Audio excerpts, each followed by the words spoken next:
Ma räägin päris palju oma videotes ka sellest, et ma taimed istutamisel ja istutusalade rajamisel ma kasutan omaenda tehtud komposti ja olen ka väitnud, et ma ei näe üldse nii palju vaeva, kui teised näevad ja et ma ei näe ka mõtet nii palju vaeva näha, kui teised näevad. Aga sellises turbavaba aianduse tuules ma siiski natuke näitan seda, kuidas ma selle komposti kätte saan. Et minul on peamiselt 2 sellist, ütleme, auna, sellise mõnusa suurusega, et mul läheb kõik biojääde, kõik köögis, kõik, mis alles jääb, tuleb siia komposterisse ja vahepeal toon isegi kontorist kohvipaksu juurde või mis iganes seal ühes kontori köögis ikka veel tekkida võib, banaanikoored ja siis muidugi aias ka, et mingisugused kas muruniited, kui need on liiga palju ja neid on vaja muru pealt kokku korjata või heki sellised rohtsed võrsed, et need siis kõik siia. Aga mulle meeldib ka komposti nagu ette sõeluda, et siin mul on valmis pandud sõelutud kompost juba, mis ma plaanin maakoju kaasa võtta, et seal mul ei teki nii palju seda uut mulda. Ja praegu ka hetkel mul ei ole siin nagu nii palju vaja. Et saate aru ka, et ma elan linnas, et see liiklusmüra on miski, mida ei saa isegi pühapäeva õhtul välja lülitada, kuigi tahaks. Aga miks ma ütlen, et ma nii palju vaeva ei näe komposteerimisega, kui teised on see, et mina komposteerimise ajal ei sega komposti läbi ja minu meelest meil siin Eestis, kus meil on selline, ütleme, et talv, eks ole, kus asjad lähevad pausile vahepeal õues, osadel talvedel läheb pikemalt, osal lühemalt, aga siis meil ei olegi vaja nagu sellist nagu võimimist väga palju teha. Ma tean, osad siiski teevad, et mul just üks tuttav ehitas endale sarnase vanadest põrandalaudadest kastisüsteemi 4 kastiga ja siis ta rääkis mulle, kuidas ta kühveldab seda ühest kohast teise, ühest kastist teise, aga ta täpselt ka ei teadnud ise, miks ta seda teeb. Aga mina olen enda jaoks selle niimoodi läbi mõtestanud, et ma ei taha nii palju tööd teha. Ma tahan teha niimoodi, et mul oleks mõnus ja mulle meeldib see, et ma võtan komposti siis, kui mul vaja on ja täpselt nii palju ja minul see kahe niimoodi kasti või aunaga süsteem nagu on väga hästi toimima hakanud. Mida ma küll aga jälgin, et vastavalt sellele, millist materjali mul tekib, mida ma tahan komposteerida, ma jälgin seda, et see niiskus oleks selline paras, et ta ei muutuks liiga märjaks ja samas, et ei oleks liiga kuiv. Et kui nüüd suve algus tänavu oli pigem märg, siis ma olen pigem ettevaatlik, et siin nagu eelmisel aastal kõdunenud hunnikus ma tunnen, et jah, pisut on nagu niiskust palju, et ta ei ole võib-olla nii hästi kõdunenud, aga see, kuidas ma komposti võtan, see nagu täiesti elimineerib selle probleemi ära. Ja ma jälgin ka seda, et kui tuleb sellist tihedat, just nagu rohelist materjali, siis ma lisan ka oksi, et tekitada sellist õhulisust ja mul on hästi palju selliseid toredaid, töökaid, vihmausse ja muid elukaid, keda on ka palju silmaga hästi näha, kes nagu saavad fantastilise selle tööga hakkama. Et ma ikkagi tegelikult saan päris pilka perioodi jooksul komposti võtta, kui mul on vaja, näiteks kas istutada või mulle meeldib ka kompostiga multsida. Multsimine on üldse minu meelest parim asi, mis inimesed aednikena on välja mõelnud. Et mitte nii palju rohida, aga samas hoida muld hästi elurikas ja toitainete rikas. Et ma lihtsalt tegelikult, praegu ei ole hästi näha, aga ma laon teda natukene nagu lasanjet. Ehk siis siin on igasuguseid õhuavasi hästi palju ja siis see on jällegi sellist kihtmaterjali, mis peab ära lagunema. Ja mul ikkagi tegelikult ma iga hunniku alustades ikkagi nendin, et ta läheb päris hästi käima, et ta kuumeneb väga hästi üles ja kui on nüüd mingi probleem olnud, et ma ise näiteks ei ole olnud ligidal või ei ole kodus olnud, on olnud väga kuiv ja ta ei taha hästi käima minna, siis ma olengi lihtsalt kastnud ja jälginud ja kui juhtupoole, kui meil ju siin tegelikult ka suvel läheb öösel jahedaks, siit natukene avada, siis ma näen, kas see aurab ja ma tunnen käega, kas ta on soe. Et siis ma tean, et ahah, kõik töötab, väga hea. Ajan uuesti kinni ja lasen tal olla. Kui on siis ikkagi kuiv olnud, siis ma olen kasutanud mingit starterit. Näiteks kas siis seda eelmist komposti, nagu siin praegu, sõelutud materjal, mis ei ole hästi lagunenud, olen siia peale pannud ja siis olen kasutanud näiteks värsket bokaaži vedelikku ka. Kogemuse ma sain eelmisel suvel, kui oli väga kuiv ja ma ei taibanud kasta ja ta nagu jäi seisma, see komposteerumine. Aga siis selle bokaaži vedelikuga, bokaaži teega see läks nagu nädalaga oli nagu see aun lihtsalt vajus nagu 50 sentimeetrit, nii et kõik on hästi, kõik on kontrolli all. Aga selles mõttes mina ei tee seda suurt ümberkühveldamist, et mul ei ole ka sellist füüsilist jaksut seda teha ja aega ka ei ole. Nii, väiksel skaalal nüüd ämbris ma näitan teile, kuidas mina oma komposti kätte saan. Et kuna mina ümber tõstmisega komposteerimist ei kiirenda, aga mul ei ole ka mõtet endale siia aeda hankida trummelkomposterit, mul ei mahu sinna midagi ära ja ma ei taha nagu seda kogu aeg tühjendada. Mul on mingid välja kujunenud teatud perioodid, kui mulle meeldib aias toimetada ja kompostiga mässata ja see umbes ongi kuni sulamisest kuni ma arvan juuli alguseni ja siis ma jätan selle teema nagu täiesti rahule ja ma ainult toon siia uut manti peale. Nii, ja ikkagi on ju, aias tekib selliseid oksi asju, mida me teame kõik, et need ei lagune ära 1 aastaga ja ei peagi. Ja see olekski ebanormaalne, kui need 1 aastaga ära laguneksid. Kuigi kiirkomposterid tegelikult 2-3 kuuga teevad selle asja ära, aga oksad ikkagi jäävad.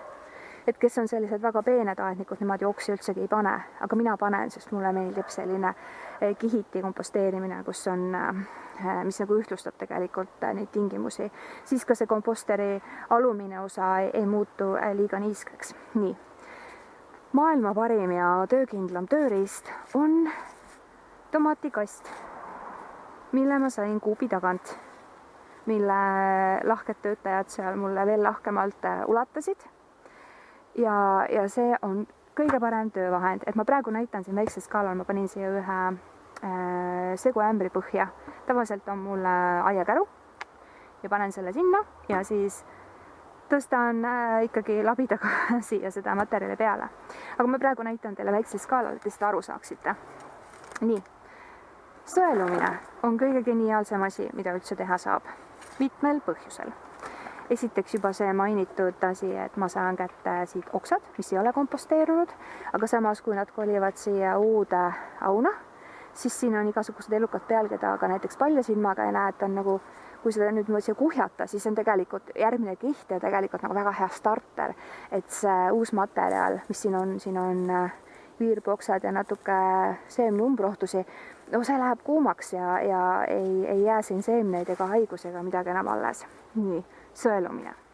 Ja see on ülimalt lihtne, sellepärast, et siin on sellised umbes sentimeetrised avad, et täpselt selline mõnus peene materjal on see, mis siit läbi kukub siia ämbri põhja. Ja teine väga oluline asi, et me elame ikkagi linnas, eks ole, ja tuul toob paratamatult kaasa igast manti, mis ilmselt ei kuulu, eks ole, aiamulda. Siin on praegu mingi tükk fooliumi. Ja eks on ikka tegelikult ka pimesi näiteks puulehtedega neid siia toon. Nii et selles mõttes minu meelest on sõelumine hullult tore, et ma saan selle asja siit välja sõeluda. Nii, hops. See, mis august läbi ei läinud, läheb uuele ringile ja tegelikult aitab seda protsessi uuesti käivitada. No ma just nagu näen, et mul on siin head ajad olnud, et siin on näiteks munakoori, nii et ma natuke aitan kätega kaasa. Ja ma natuke tajun ka, et see põhi siin on natukene niiskem, kui mulle meeldib. Näen, et siin on, kellelgi on praegu tööpäev pooleli veel. Hirmus tublid on need vihmaossid. Ja kuna mul on siin ka laudade sees vahed, siis vastavalt selle, et kui liiga kuumaks läheb, siis nad saavad põgeneda teisele poole. No tere, sõber, oota natukene. Et nad saavad selle kuuma komposti eest, mis neile ei meeldi, see läheb tõesti 50 kraadi ja rohkemgi, saavad vihmaossid nagu liikuda, nii kuidas neile mõnus on. Ja tegelikult on mul siin üks päris korralik populatsioon ka mullakakandeid, kes siin ka väga olulisel määral selle komposteerimisega tegeleb, nii et mul on päris palju töötajaid siin aias. Mis on veel üks asi, mida ma väga toredate inimeste käest õppisin komposteerimise juures, on see, tasub lisada komposteerimisel juba biosüsi. Mul jäi siin pihku just üks suurem tükk. Biosüsi on siis see põhiline põhjus, miks tekkisid sellised viljakad mullad nagu Terra Preta. Selle kohta on internetis ohtralt materjali, et saate ise juurde lugeda, kuidas ta lausa muldade tekkele aastatuhandete jooksul on mõju avaldanud ja mis kasu meie inimesed oleme sellest saanud ja seal on ka tegelikult ka liigilisest mitmekesisusest natukene juttu. Aga miks ta sellises koduaia komposteerimise võtmes oluline on see, et igasugused toredad lagundajad ja ka toredad kasulikud mikroorganismid, kes loovad ka taimedega sümbioosseid kooslusi. Neile meeldib sümbioossööses hullult olla ja need ei pea olema sellised suured tükid, nagu mul siin on. Et kuna süsi tegelikult temas on alati rohkem ruumi, kui silmaga peale vaadates võiks arvata, ta pakub kodu nendele toredatele tegelastele. Ja ka selleks perioodiks võib-olla, kui need tingimused nende eluks ei ole nii soodsad, siis neile meeldib sümbioossüsi sees elada. Ja mis on veel tore, on see, et biosüsi saab laadida toitainetega. Et kui siin komposteris käib nüüd elu ja siin kõik lagundatakse ja ka toitained, soolad, mineraalid muutuvad sellisesse vormi, mis on taimedel omastatav, siis biosüsi laeb need enda sisse ja hoiab neid siis tallel senikaua, kuni taim on valmis neid vastu võtma. Hästi tore. Ja mis mulle veel meeldib, et just selles kogemuse kontekstis, mis me eelmine suvi saime, kui meil oli 2 kuumalainet ilma sajuta järjest, oli see, et biosüsi hoiab endas ka niiskust ja annab selle taimele siis kätte, kui on selline kõige hullem ja põuasem aeg. Nii et tasub sellega tegeleda. Et ma lugesin ka, et biosüsi on ise tegelikult päris võimalik täitsa normaalselt teha, kui on materjali, et linnas seda korraldama ei hakka, aga sellise vähese hapniku juurde pääsemisega, näed, Teokarp on ka hea kraam, siis saab tegelikult päris hästi biosüsi teha. Ja kui muidugi vaadata seda soovituslikku normi, mis soovitatakse biosüsi näiteks kuupmeetri mulla kohta lisada, et efekti annaks, siis tegelikult ei pea muretsema, et siis peab nagu ühe korraga selle normi ära andma, sest kui ta kotiga osta, siis biosüsi on üsna krõbeda hinnaga. Aga tasuks mõelda selle peale, et biosüsi mõju jääb kauemaks, kui meie siin maa peal ringi jalutame. Nii et kui soovida oma aiale teenet teha, siis võiks tema kasutamist täitsa kaaluda. Mina olen siin nüüd proovinud. Suve teises pooles mul on plaanis ka maja ette, kus mul on hästi kuiv koht istutada suured elupood koos siis selle biosüsi ja kompostiseguga. Et ma seen näete kiletükid, et selle ma teen varem valmis ja siis proovin ära, kas siis see parandab ka näiteks elupuu põuakindlust sellises kohas, kus kipub olema pigem kuiv keskkond, mis justkui äkki elupuule ei ole kõige parem valik. Ja muidugi jah, mis mulle meeldib sõelumise juures on see, et ma saan kõik need kilejupid kokku korjata, sest nende koht kindlasti ei ole siin mulla sees. Ja kasutan seda komposti ka oma toidu kasvatamiseks ja viimased uuringud tegelikult näitavadki, et mikroplast tegelikult seda leidub taimede rakkudes ja nüüd viimased ka uuringud olid, et seda on inimese veres igal pool ka. Nii et kas me peame seda juurde siin tekitama, et ei pea. Nii. Ja see, mis ei läinud aukudest läbi, läheb jälle uuele ringile. Nii. Ja mis ma nüüd siis kätte sain siin paari sõelumisega? Sellise hästi mõnusa materjali. Et ma näen, et siin on mul ka lehekõdu, ehk siis oli kiht ilmselt, kus ma olen puulehti kokku pidanud korjama. Ja munakoored paratamatult paistavad väga hästi silma. Ja selline, ta ei ole nagu kõige paremini praegu kõdunenud siin, lihtsalt nagu näitamiseks ka. Aga sellist materjali ma tegelikult kasutaksin ka, siin on tükk biosüsi jälle, või natuke väiksemaks. Sellist materjali ma kasutaksin ka tegelikult multsimiseks oma köögivilja peenardes.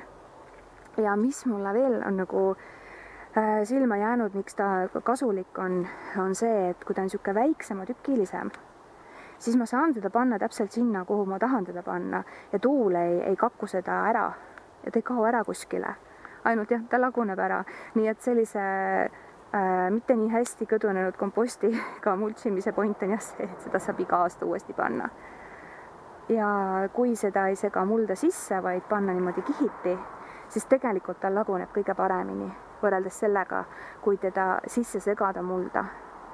Nii et see aiamaa, kus ma endale ka toitu kasvatan oma perele, siis tegelikult selle tegevusega hoopiski muutub palju viljakamaks ja ka selle rikkuse poolest palju rikkamaks.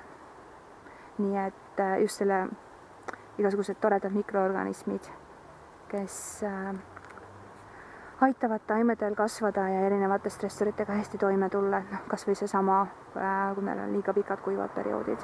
Nii, aga see on siis see, kuidas mina oma kompostimise siin linnaaias olen korraldanud. Mulle selline väike trenn hullult meeldib selle sõelumise mõttes just. Ja ta ei sega siin mitte kedagi. Ja ma ütlen ka, et ma praegu siin olen, siis õige ja hästi toimiv komposter ei lõhna üldse. Et ma tunnen sellist mõnusat, sellist mulla lõhna siin. Aga kui komposter hakkab halvasti lõhnama ja mingi roiskumise lõhna, siis peaks kindlasti kontrollima, et äkki on liiga niiske. Tavaliselt on see põhjus. Nii et võib-olla said mõned mõtted siit, kuidas teha. Kindlasti tasuks läbi mõelda koos oma võimalustega või kui palju saab panustada selle materjaliga, mida on vaja komposteerida. Et kui on palju vähem materjali teil, siis kindlasti teha väiksem komposter, sest suures kompostris väike kogus ei lähe käima, sest ta nagu laguneb ikka mitmeid aastaid kauem. Et selles mõttes nagu läbi mõelda, mis on enda vajadused, kui palju vaja on või palju tekib materjali, mida on vaja komposteerida ja siis vastavalt endale selline üles seada siis paika panna ja kuidas kellelgi vaja on, sest no ma ütlengi, et iga aed on tegelikult erinev ja iga aednik on erinev. Et mina lihtsalt olen leidnud sellise toreda lahenduse endale.